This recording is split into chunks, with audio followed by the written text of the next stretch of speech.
So let's talk about house spiders. I bet for a lot of you, the first thing that comes to mind is, well, maybe not pleasant, right? A shiver. Maybe reaching for something. Yeah, that's a pretty common reaction. But what if we told you that these often misunderstood creatures are actually sort of unsung heroes, working away in your home? Exactly, maintaining this whole little balanced ecosystem right under our noses. It's fascinating, really, how key they are. So in this deep dive, we're going to explore, their characteristics, their habits, what it actually means to share your space with them. Right. Our mission really is to pull out the most important stuff from our sources, give you a shortcut to understanding these eight-legged housemates. Yeah, a shortcut sounds good. Because there's actually quite a bit of variety in the spiders you might find inside. And maybe, just maybe, if we understand them a bit better, that initial fear could turn into something more like, well, living alongside them peacefully. Peaceful coexistence, yeah. That's the goal. It. So let's start with their role. They're not just lurking, they're actually doing a job. Okay, what kind of job? Well, they're basically your home's quiet pest control. Our sources really highlight this. They keep insect populations down. They eat flies, mosquitoes, ants, other small bugs. Okay, the usual suspects. Right. But what's really surprising, some have been seen eating much bigger things, others spiders, even scorpions. Scorpions, wow. Yeah, and there are even rare reports of them tackling tiny rodents or reptiles. Okay, that is quite a diet. Yeah. So these little pest managers, where do they like to set up shop in our houses? They definitely have preferences. They look for places that are undisturbed. Think corners, attics, basements, sheds. Usual hideouts. Exactly. But also closets, even bathrooms sometimes. Anywhere quiet, really, where they can build their main tool, their webs. Which are purely for catching food, right? Precisely. They build them specifically to trap their next meal. Now, something I find really interesting is how they move. Yeah. It's different, isn't it? Not like beetle crawling or, us walking. Oh, that's a great point. It's a really unique adaptation. Most arthropods, insects and such, they use muscles to push their legs out. Right. Spiders, they mainly use hydraulic pressure. They pump fluid, hemolymph, into their legs to extend them. Then muscles pull them back in. Hydraulic pressure. Seriously, that's like tiny biological machinery. Amazing. It's incredibly efficient, allows for that sudden, quick movement that can sometimes startle us. Yeah, no kidding. So if they're so efficient, why do they sometimes just sit there for ages? Is that hunting or saving energy? And what about their lives? How long are they around? Good questions. Yeah, the stillness is often part of their hunting strategy, the ambush. Just waiting patiently. Makes sense. And their life cycles, well, it varies quite a bit depending on the species, but generally they molt several times to grow into adults. Molting, right. Yeah, and like the common house spider female, she can lay eggs multiple times. And get this, they're incredible survivors. Both males and females can last for months without any food or water. Months. Wow. So that explains finding one in a spot that seems totally empty. Exactly, they're tiny survivalists. Okay, so now I'm feeling a bit more appreciative, maybe.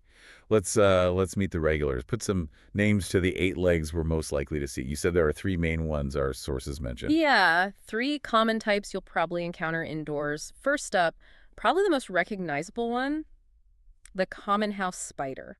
Peristeatota tepidariorum. Okay, what's its signature look? Right.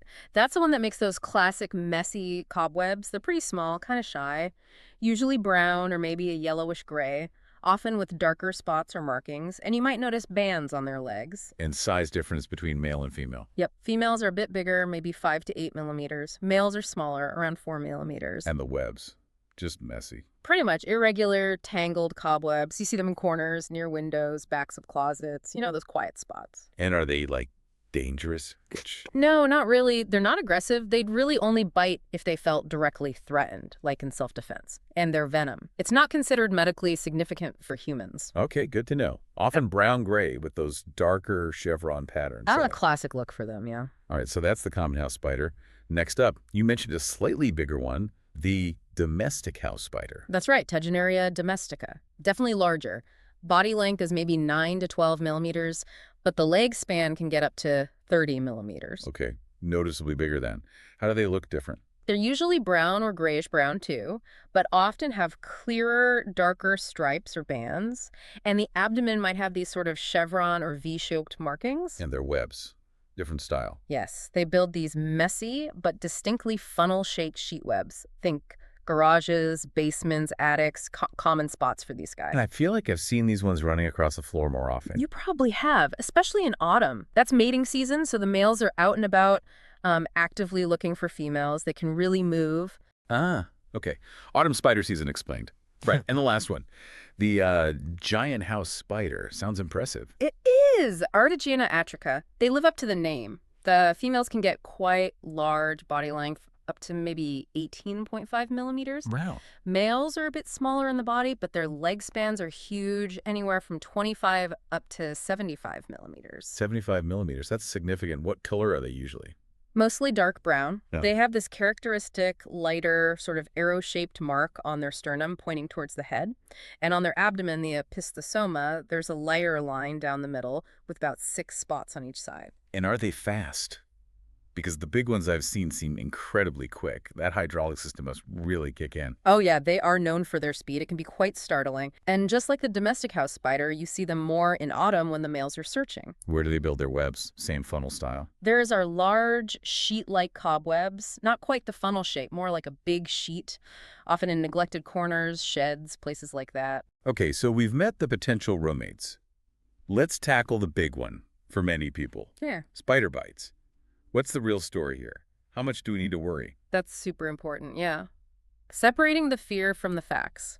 Look, there are spiders with dangerous bites, black widows, brown recluses, sure. Right, those are the ones people worry about. Exactly. But the good news is, most of these common house spiders we've just talked about, they're generally harmless to humans. Their venom just isn't potent enough to cause serious health problems. Okay, that's definitely reassuring. But, sometimes bites happen, even if they aren't dangerous. If you do get bitten by one of these common types, what should you do? Practical steps. Right, good question. Our sources are pretty clear on basic first aid. First, just gently wash the area. Mild soap and water is fine. Okay, Then, maybe put on a bit of antibiotic ointment. Helps prevent infection. makes sense. And a cool compress can feel good, reduces pain and swelling. So like a cold pack or just a damp cloth. Elevating the area if you can helps too. And if it's itchy or a bit sore, standard over-the-counter pain relievers or antihistamines can help manage that. Simple enough. But are there times when even a common spider bite needs, actual medical attention? What are the warning signs? Absolutely. You need to seek medical help immediately if you have severe symptoms. That means things like difficulty breathing, major swelling that's spreading quickly, or pain and redness at the bite site that just keeps getting worse. Okay, severe reactions are key. Yeah. Also, if you know it was a dangerous spider like a widow or recluse, don't wait. Get medical help. And if the bite leads to tissue damage, necrosis, or looks infected, or any other serious complications arise, definitely see a doctor. So basically, trust your gut. If it seems serious, it probably is. Exactly. When in doubt, get it checked out. Okay, so we know they're mostly harmless, even beneficial. We know what to do if bitten. How do we actually achieve that peaceful coexistence you mentioned earlier? Because, let's be honest, even if they eat pests, having loads of spiders might still feel unsettling for some. Is there a line between beneficial and infestation? That's the balancing act, isn't it? You want the benefits without the creep factor overload. Our sources have some pretty practical tips for prevention and management. Okay, like what? First off, declutter. Spiders love hiding spots. Undisturbed clutter is like prime real estate for them, so tidying up makes a difference. Less clutter, fewer hideouts. Makes sense. What else? Blocking entry. Absolutely key. Seal up cracks and gaps. Check around windows, doors, where pipes enter the house, any little openings. Block their way in. Okay. And regularly take down any webs you see. Use a vacuum or a broom. It removes the spider, the eggs, and discourages them from resettling there. So be proactive about cleaning up webs. Exactly. Another thing, reduce outdoor lighting right near your doors and windows, especially lights that attract insects. Fewer insects means less food, which means fewer spiders setting up shop nearby. Cut off the food supply. Smart. And what if, despite all that, you feel like you just have way too many spiders, like it feels overwhelming? In that case, calling professional pest control is a reasonable step. They can assess if there's a genuine infestation and use more targeted methods if needed. Right, sometimes you need the experts. Sometimes, yeah. So we've really covered a lot, from that initial, maybe slightly fearful reaction to understanding their role, their unique biology. That hydraulic thing is still blowing my mind. It is pretty cool, isn't To it? meeting the common species and knowing how to handle bites and manage their presence, we've learned they're actually a pretty normal part of many homes doing their pest control job quietly. Tiny marvels, survivors, and yeah, sometimes uninvited but often beneficial roommates. Which really brings us to a final thought, doesn't it? Yeah. Now that we understand them better, knowing they're natural pest controllers, how does that change how we see them? What does true peaceful coexistence actually look like in your own home? Something to think about next time you spot one in a corner.